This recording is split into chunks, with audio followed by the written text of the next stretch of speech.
here exercise all possible precautions and have the judicious approach in mind, having regard to the economic requirements and the overall investment climate. So this is a very healthy statement which has come in the budget, and I think the foreign investors can take it that retrospective amendments are things of the past. Now, coming to the stable tax regime, I must say the government has taken investor friendly and growth oriented steps. My colleagues Suzuki-san and Yamane-san, they have already dealt with the budget proposals under the head direct taxes as also the indirect taxes, and the colleagues, the speakers from SMBC have also dealt with the economic conditions, and with this background we can look forward to a very healthy economic development of the country. I would not take much time in dealing with the specific issues, but some of the areas where the government policy is very clear, and that is GST is one area where they have given an assurance that we'll try to introduce it as early as possible. They have also announced constitution of a high-level committee to interact with trade and industry on regular basis to know areas requiring clarity in tax laws, and they'll be coming out with such clarities. I think some of the countries are following this system, particularly, for instance, Singapore is one country where they give advanced clarifications which help in taking decisions to any investors. Then these international financial reporting standards and adoption of Indian accounting standards is another area where convergence is taking place. The government has also announced setting up of Expenditure Management Commission. ありがとうございます。それでは引き続きまして質疑応答に移らさせていただきます。もしご質問がある方はお名前と所属先名をご教授いただいてご質問いただけますでしょうか。はい、一新インディアの田中です。ありがとうございます。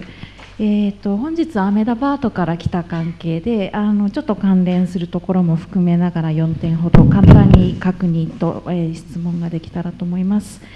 まず1点目はパワーポイント8枚目にありますメトロ開発の促進ということで、本年度予算10億ルピーがアメダバードと、酪農の方にということで、素人考えですけど10億ルピーではとてもメトロはできないと思うんですけれども、これはやはり ODA を含めた形での何らかの助成金なり補助というものが入るのでしょうかというのが1点目。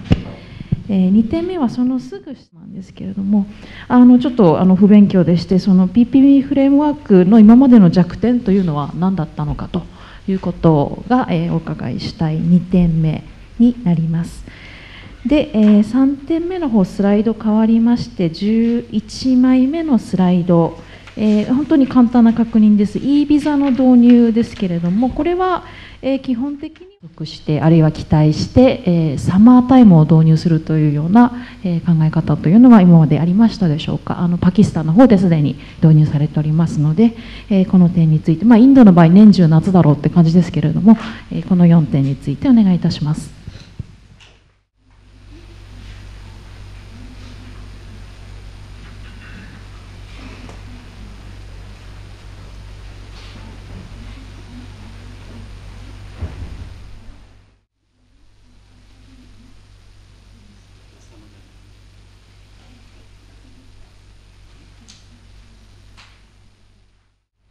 Thanks.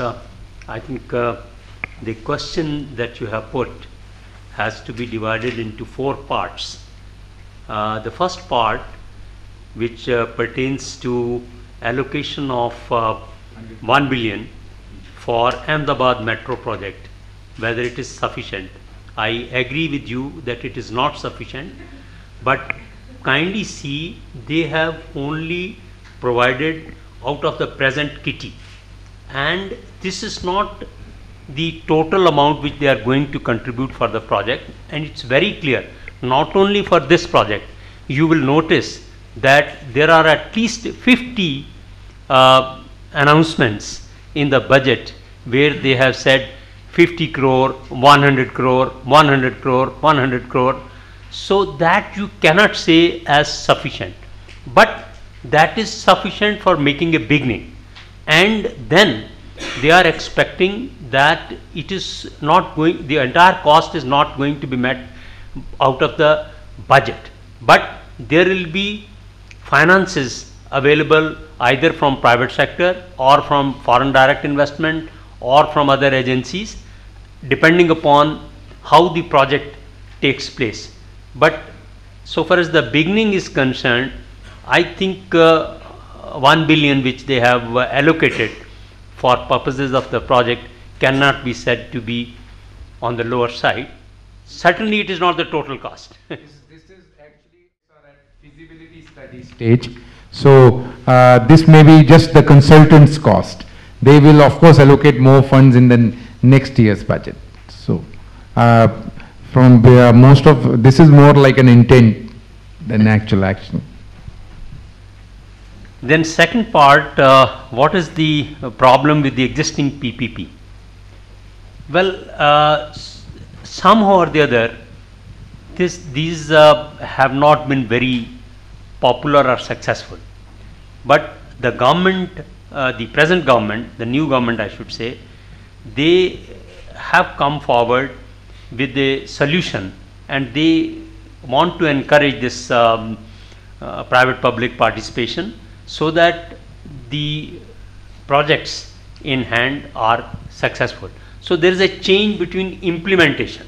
It is not, I mean, the policy is there, earlier also it was there, now also, but implementation of that, the intention is to somehow see that these projects are through and they serve the purpose for which the scheme has been introduced.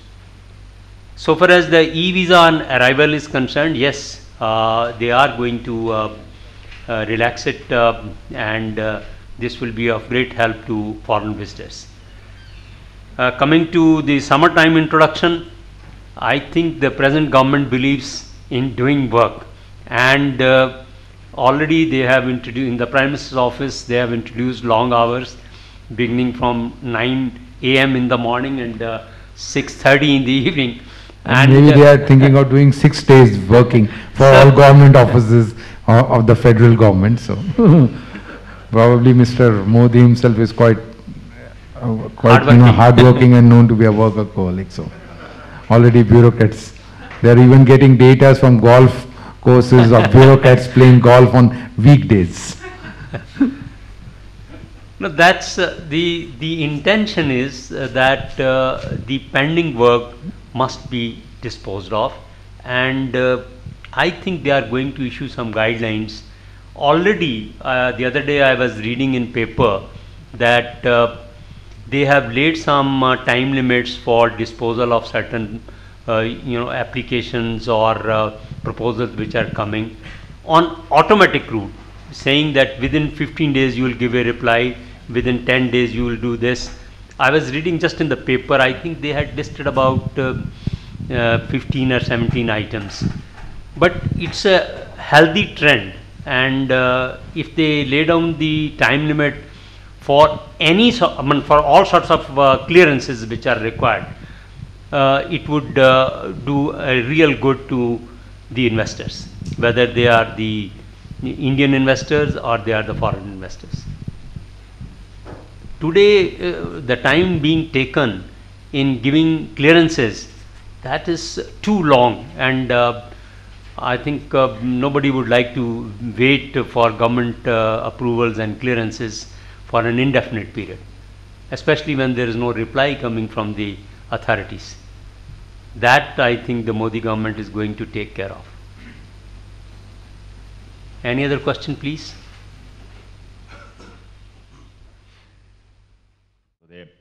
これはもう100% そうなるっていうふうにもう決まっていると考えてもよろしいんでしょうか。またそれで決まっているのであれば、それは時期的にいつ頃その 49% になりそうかっていうのをちょっと教えていただきたいと思います。よろしくお願いします。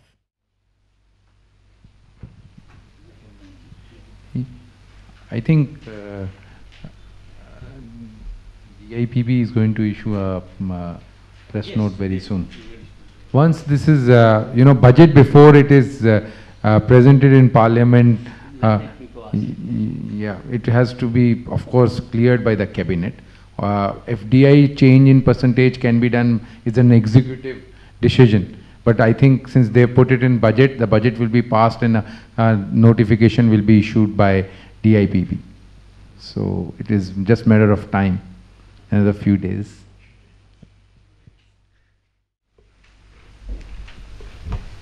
一応こちらで一旦質疑応答を切らせていただきまして、またご質問がある方はですね、懇親会の際に2人に直接ご質問していただければと思います。で、最後にですね、弊社のマイルバトラからですね、閉会のご挨拶をさせていただきます。Ladies and gentlemen, many thanks for taking out your precious time to come here and giving us an opportunity to make these presentations. I will also take this opportunity to thank Kakita-san, Suzuki-san, Umeyama-san and Watanabe-san from SMBC for collaborating with our company for this event. And I hope you found the presentations interesting. From my viewpoint, of course, my colleagues and our friends from SMBC have done quite a detailed presentation. I'll not take much time. Just say that 2 or 3 things is sure. One, there is a directional change in this budget, or since this government has come. Last 4 or 5 years, especially in our previous government, was of confusion, inaction, lack of clarity of policy. Even if they announced a policy like FDI in retail, lack of consensus in the political class. I think those days are behind us. It's going to be surely अच्छे दिन आने वाले हैं, I believe, and there is a clear vision. What makes me happy is that budget is very much in line of vision document of Mr. Modi. He issued a vision document, then before election, then there was a manifesto issued by his party before the election, seeing which those policies lot of Indian people voted for him. This budget is very much in line with those, whether you talk about smart cities or investment in educational institutions, healthcare, a push to infrastructure in form of push to the railways or push to the metros or push to highways, port projects. This is what he talked about. So there is a beginning and an intent budget. This is probably what best he could have done in 45 days and with limitations of poor economic situation which he got from the previous government.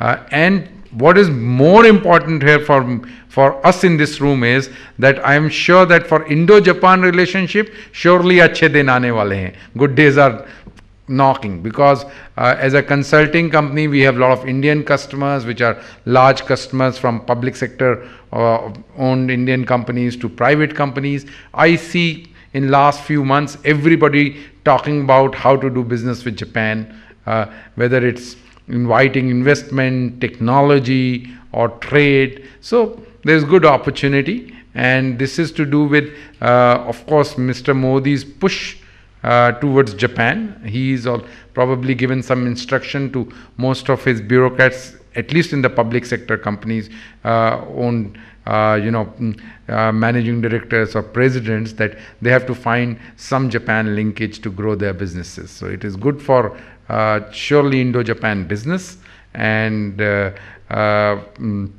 maybe in next 5 years substantial progress will be made. Thank you very much once again, and I'll request you all to join us for cocktail and dinner. Thank you very much. これにて三井住友銀行マリュール・バトラー会計事務所共催2014年度国家予算セミナーを閉会いたします。1点お願い